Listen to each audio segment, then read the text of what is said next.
no show do Heleno Rotai. Rádio Serviço. No Rádio Serviço Saúde Especial de hoje, eu vou conversar mais uma vez com o grande médico endocrinologista, chefe do Serviço de Clínica Médica do Hospital Federal dos Servidores do Estado, meu amigo e grande tricolor, Dr. Silvio Provenzano. E junto, para minha alegria, vou receber também a médica ginecologista e obstetra, doutora Célia Regina da Silva, e a também minha amiga psicóloga, doutora Ana Lúcia Queiroz. Esse timaço vai falar sobre o Outubro Rosa. A data é celebrada anualmente com o objetivo de compartilhar informações e promover a conscientização sobre o câncer de mama, proporcionando maior acesso ao diagnóstico, tratamento e contribuindo para a redução da mortalidade. Então, para começar, bom dia, doutor Silvio, doutora Célia e doutora Ana. Bom dia, Heleno. Só vou fazer uma pequena retificação. Já cheguei brincando com você. Aliás, Santoro, na feira, te ouvindo pelo celular, a gente tem essa facilidade, falou assim: ele depois queria que você ligasse para ele, que ele tem uma proposta para te fazer para conciliação de casal, coisas no gênero assim. Ah, tá. Eu vou ajudar, inclusive. Esse meio de campo. O Santoro ele perde a amizade, mas não perde a piada. Eu sou apenas um transmissor. E a retificação é que você não vai conversar hoje comigo. Nós, benditos frutos, vamos conversar com as nossas queridas Ana Queiroz e Célia Regina Silva, minha amiga, conselheira, consultora de ginecologia para toda a obra, uma pessoa que tem o dom da palavra e, acima de tudo, um profundo conhecimento da matéria.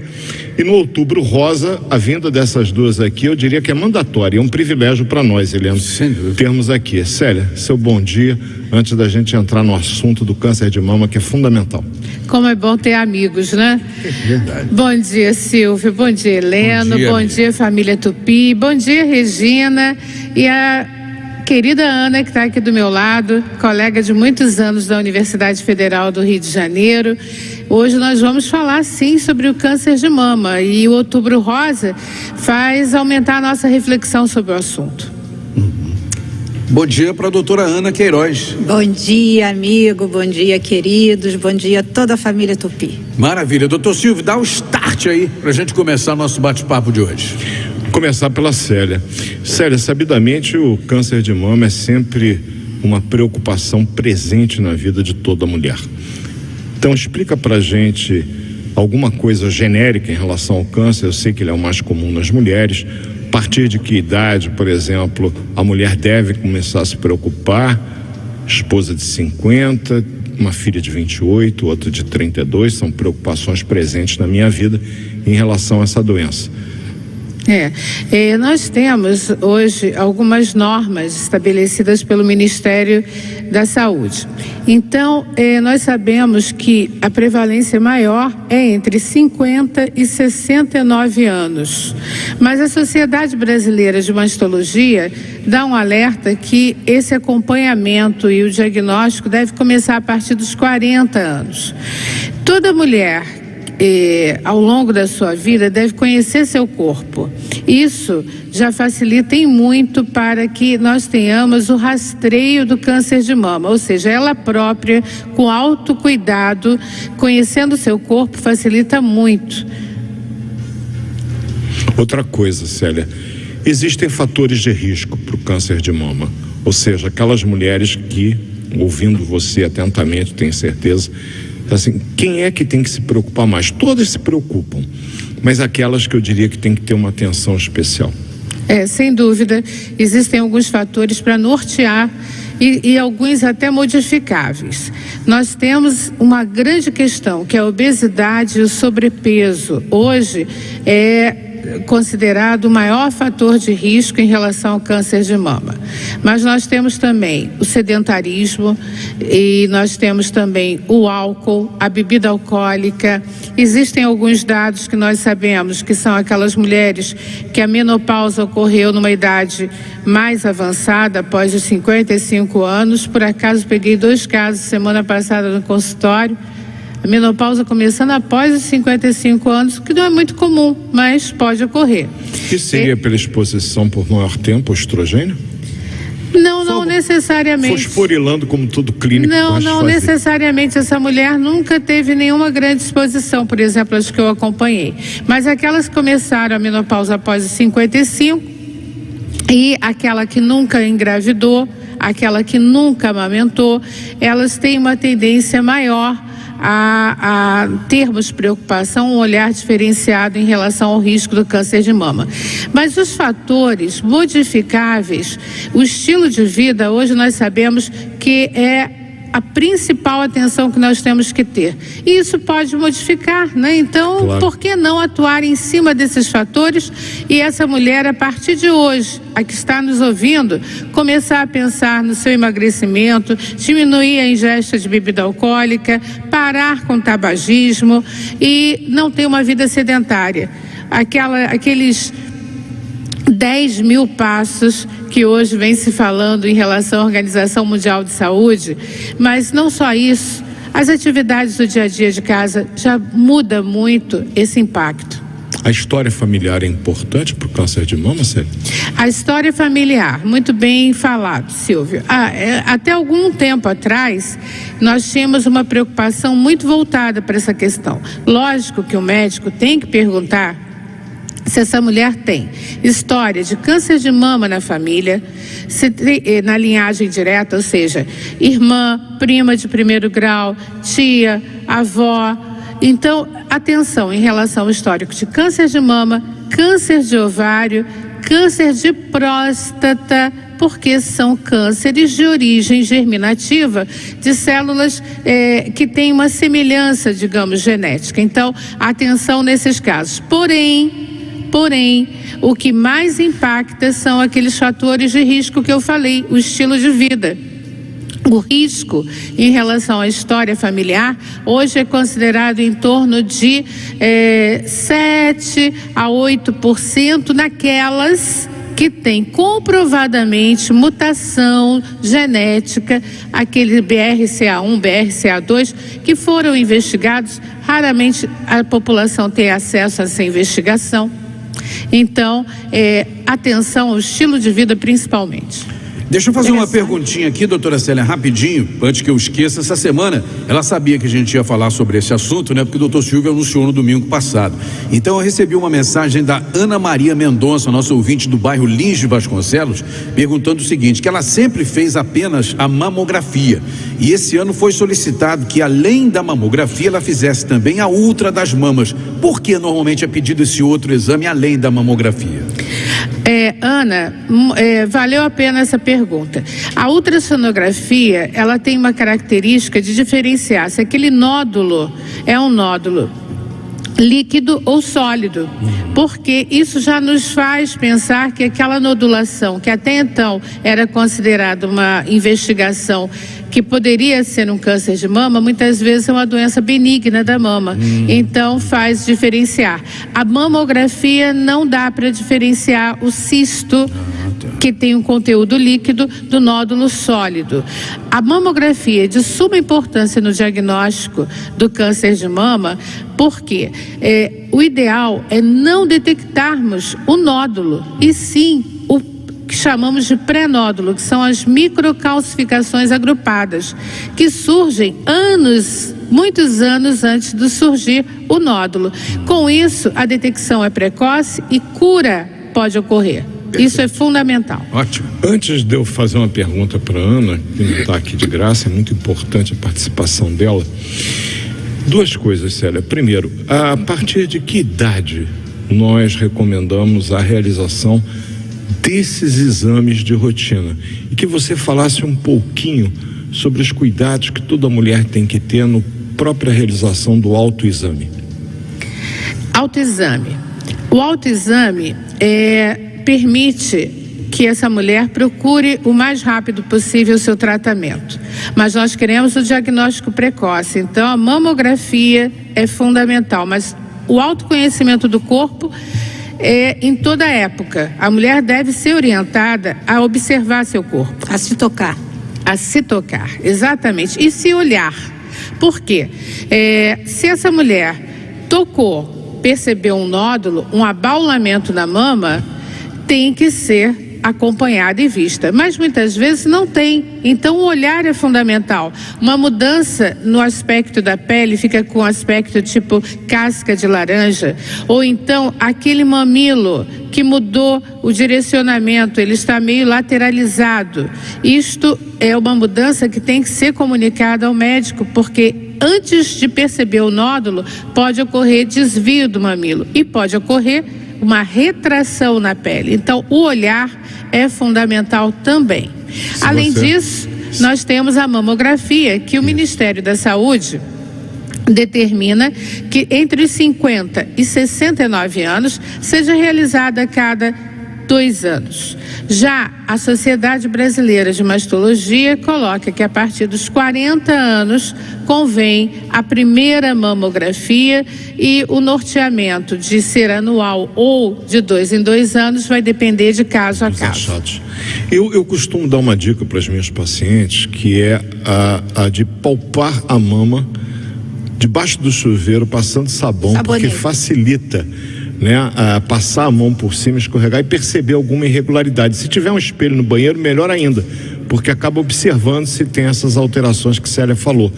E a presença de secreção também é outro dado importante. Sem dúvida. Essa palpação, ela pode fazer deitada, uma vez por mês. E detalhe, se ela ainda menstrua, ela tem que fazer pós-menstrual. E aí, elevando o braço esquerdo, ela palpa com a mão direita em movimentos circulares, como se estivesse tocando um piano. Para ver se percebe alguma alteração. Exatamente. No sentido do ponteiro do relógio, seguindo sempre de fora em relação ao mamilo. E ao final dessa palpação, fazer uma expressão do mamilo para ver se há saída de alguma secreção. E descrever para o médico se houver essa secreção para ser investigado. No banho, também é muito interessante que o sabão ajuda a deslizar a mão e perceber qualquer alteração. Fundamental que essa mulher faça pós-menstruação. Se ela já não menstruou, se ela não tem útero, ela vai eleger um dia do mês e fazer uma vez por mês essa avaliação. Pós a menstruação. E aí vem aquela história. Surgiu um nódulo na mama, a doutora Célia, com a condição que ela tem, já pediu uma biópsia, que muitas vezes é dirigida pela própria mamografia, tem um tumor. Ana, agora a encrenca está no teu colo. Acabo de descobrir que eu estou com câncer de mama, vou ter que fazer uma cirurgia. Na minha fantasia eu vou ficar completamente mutilada, e a Célia, antes de terminar o programa, vai explicar melhor isso, que não é bem assim, eu sei, mas a família Tupi não sabe. Mas na cabeça dessa jovem mulher, ou dessa senhora, acabou a minha vida, já olha para o marido com aquele olhar, estou com pena de você. Perdeu a sua companheira, algo no gênero. Como é que ele dá com isso, Ana? Eu acho que o nosso papel nesse momento é um de facilitador da expressão do sofrimento que essa mulher está passando. Querendo ou não, ela é uma nova imagem que ela, a partir de agora, vai ter que lidar. Querendo ou não, isso causa sofrimento. Mas eu acho que a coisa mais importante do papel do psicólogo nesse momento é a empatia sobre essa dor, né?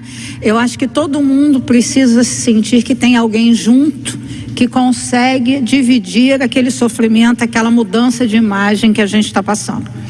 Uma das coisas que eu acho muito importante é que nesse momento, muitas vezes, o papel do marido, do companheiro é imprescindível. Afinal de contas, ele vai estar com essa mulher em todas as fases desse diagnóstico.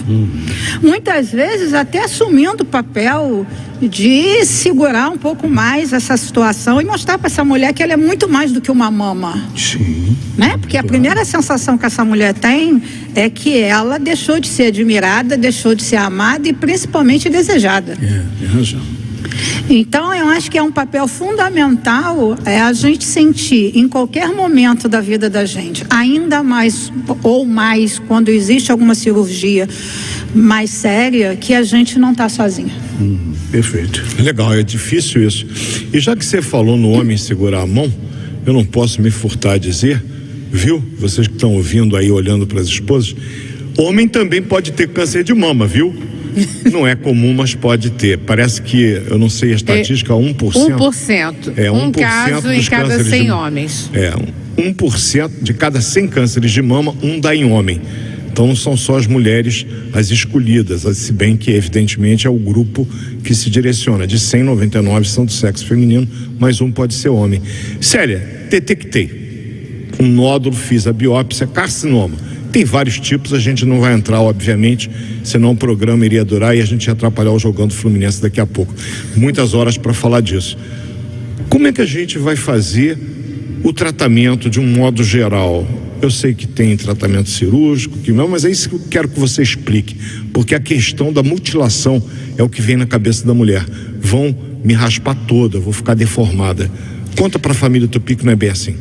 Ontem eu coordenei um evento muito interessante que foi justamente sobre isso, Silvio, lá no CREMERGE. A nossa Câmara Técnica apresentou trabalhos excelentes, a mastologia mudou muito. Essa mutilação que ocorria no passado, hoje não mais. Então, é fundamental que essa mulher percebeu alguma mudança, fez o exame, teve o diagnóstico, tem que ter o tratamento o mais breve possível. E veja bem, existem leis que protegem essa mulher no sentido do tempo entre diagnóstico e o início do tratamento. Então, informem-se, tenham assistente social do local que você está sendo atendida como uma grande parceira para te ajudar para que essa cirurgia ocorra o mais breve possível, porque as cirurgias hoje não são mutiladoras como antigamente, pelo contrário. E hoje, por lei, a mulher tem direito também à reconstrução da mama.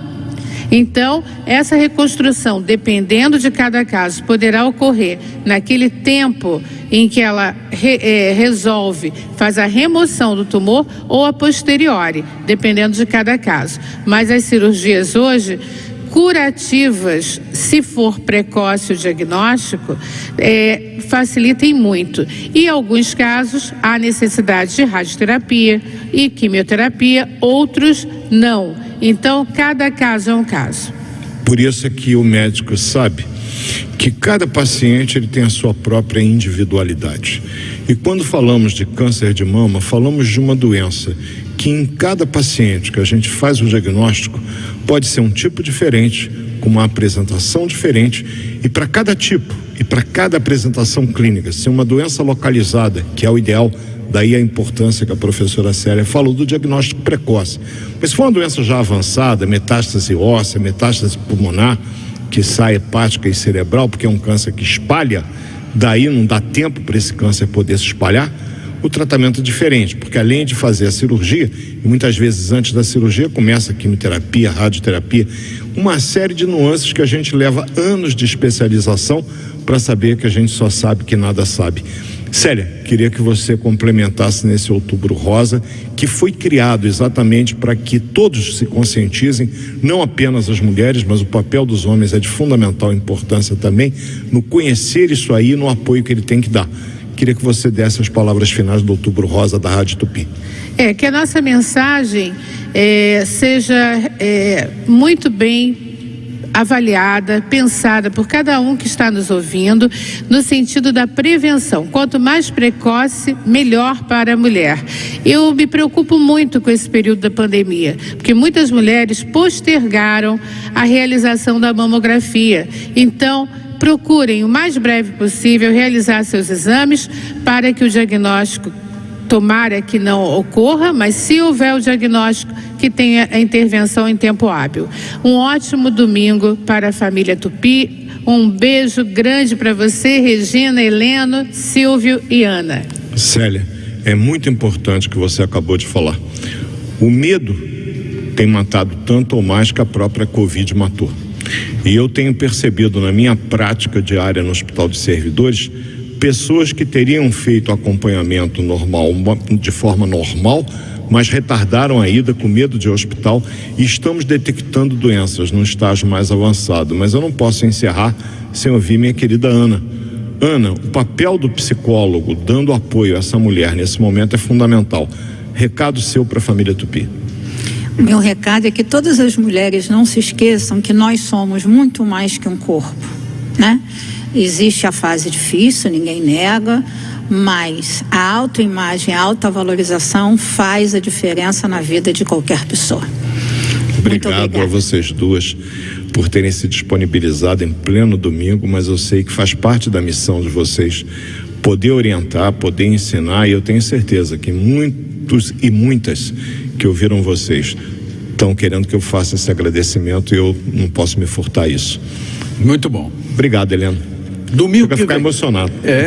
Foi um papo muito esclarecedor aqui. A gente disponibilizou quase 20 minutos para que a gente pudesse falar detalhadamente sobre o assunto. Eu pago a conta domingo que vem, vou falar em 10 minutos sobre anemia. E é isso. Então, anemia, o tema para o próximo domingo aqui no show do Eliano Rotay. Um beijão para a doutora Célia Regina, para a doutora Ana Queiroz. Obrigado pela participação das duas. Em breve a gente conversa de novo aqui, se Deus quiser. A minha ideia é que ela falasse sobre, já que eu vinha no caminho pensando para cá, eu vou falar domingo que vem sobre anemia. Uma causa de anemia é o sangramento excessivo na mulher, e uma das causas desse sangramento é mioma. Já fica a sugestão. Tema bom pra gente colocar aqui na nossa pauta. Então, beijo pras duas, doutor Silvio, um grande abraço, boa semana e até domingo que vem, amigão. Até domingo que vem, sofrimento 16 horas. Não fala de futebol não, melhor nem falar. 11h49. Show do Eliano.